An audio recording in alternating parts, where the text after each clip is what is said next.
Hi, it's Lisa here from Capstone Editing.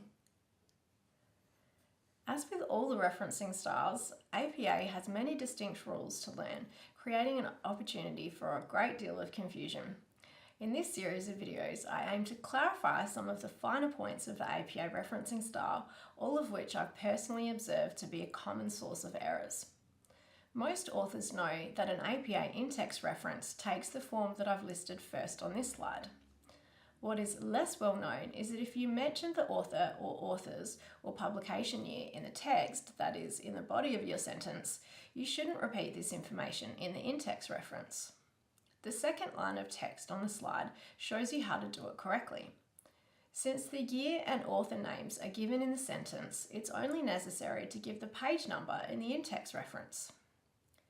The other two examples are incorrect because the first one repeats the year unnecessarily and the second one repeats both the authors and the year unnecessarily. Another common error is needlessly repeating the publication year of a source within the same paragraph. When referring to the same source multiple times in one paragraph, that is, by using the author name or names or title, you don't need to keep giving the year as an in-text reference as long as you did so at the first mention in that paragraph and you haven't mentioned any other authors in between these references. If you had done that, you would need to repeat the publication year. However, you should still provide the page number even if it is the same. You can see an example of this on this slide. You can see that at the first mention of Carlota Sanchez and Coram, the year is given with an in-text reference. When they're mentioned again in the same paragraph with no other authors mentioned in between, only a page number is given without giving the year again. If your paragraph only contains references to one source, you can use a pronoun in place of the author name or names. You can see an example on this slide. The second time Carlota Sanchez and Coram are referenced, it is with the pronoun they. But again, since no other authors have been mentioned in that paragraph, the pronoun can stand in place of their name and the year doesn't need to be given again either, just the page number. But it's important to note about this rule that the pronoun can only be used in place of authors' names in paragraphs that contain references to only one source. If a paragraph contains references to two or more sources, even if they're by the same author or authors, you can't use pronouns in place of the author name or names because this could lead to confusion.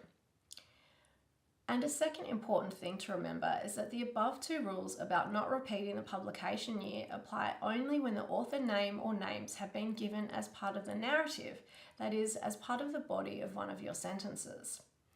If you've only referred to the sources within in-text references, then you do need to repeat the author name or names and year of publication, whether you've referred to the source elsewhere in the paragraph or not. The next rule about APA referencing that is not very well known is how to correctly present a source with no date. Every effort must be made to locate a date of publication for a source. However, there will be cases in which one simply cannot be located. Sometimes this is the case for online sources. If a source really has no date, use the abbreviation N.D. in place of the year, as you can see in the first example on this slide. In the rare case of multiple no-date authors by the same author, these can be differentiated as you can see here. I've given examples for what it would look like in the in-text reference and what it would look like in the reference list. It's worth emphasising that using ND should only be your last resort after undertaking a thorough search for a publication year for your source. I hope you found this video useful. If there's a particular rule regarding APA or another referencing style that you'd like to see me explain in one of these videos, please contact me to let me know. I'm always happy to help. Just send an email to info@capstoneediting.com.au or contact us through our website. And don't forget to subscribe to the Capstone Editing YouTube channel and to our blog on our website. Thanks for watching.